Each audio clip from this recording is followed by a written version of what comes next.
મિત્રો જય શ્રી કૃષ્ણ. તો મિત્રો આજે અમારે છે સાઈન ડે, એટલે સવારની 2 ગાડી તો જનરલ સર્વિસ થઈને બહાર નીકળી ગઈ છે. ત્યારબાદ આ સાઈન આપણા એરિયામાંથી આવેલી છે જનરલ સર્વિસ કરવા માટે.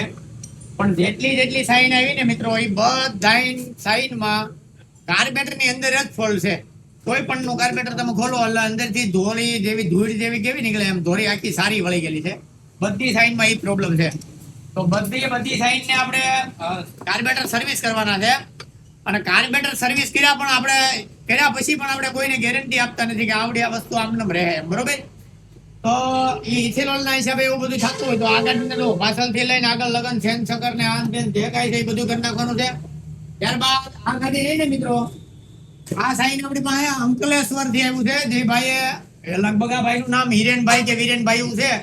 1.5 મહિના પહેલા આપણી પાસે એને બુકિંગ કરાવેલું છે. અને કાલે એ ભાઈનો ફોન આવ્યો, સુનિલભાઈ. મેં કીધું એનો વારો છે એટલે મેં ફોન કર્યો. મને કે સોમવારની મારી રજા આવે ને તમે એક ગાદી આમ તેમ કરી નાખો. તો આજે એને સોમવાર છે ને આજે એને રજા છે. તો એ ભાઈ કાલ સાંજે અહીંયા અંકલેશ્વરથી આવ્યા છે અને આ ગાડી આપણે આપી છે એને 00 જનરલ સર્વિસ કરવા માટે. તો આ ગાડીની અંદર બહુ બધો પ્રોબ્લેમ હતો.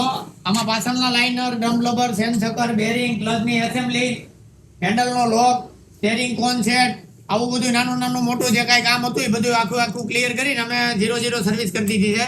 ત્યારબાદ આગળ પણ એક ગાડી અમારી પાસે સાઈન ખોલેલી પડી છે અને બહારમાં એક સાઈન પડી છે. હજી 2 સાઈન નીચે પડેલી છે. આ બધાનું જનરલ કામ હાલે છે, બરોબર? તો તમારે પણ જો અમારી પાસે કામ કરાવવું હોય તો પહેલા તો અમારી પાસે ટોકન નંબર તમારે લખાવવો જોઈએ. ટોકન નંબર લખાવીને તમારો જ્યારે વારો આવે તો અહીંથી અમારો ફોન આવી છે. તો આ રીતનું કામ છે. આવા નવા વિડીયા જોવા માટે, જાણવા માટે અમારી આઈડી સુનિલ કોરડિયામાં અમારો નંબર આપેલો છે. અને વિડીયોને લાઈક કરો, ફોલો કરો અને આગળ શેર કરો. જય શ્રી કૃષ્ણ.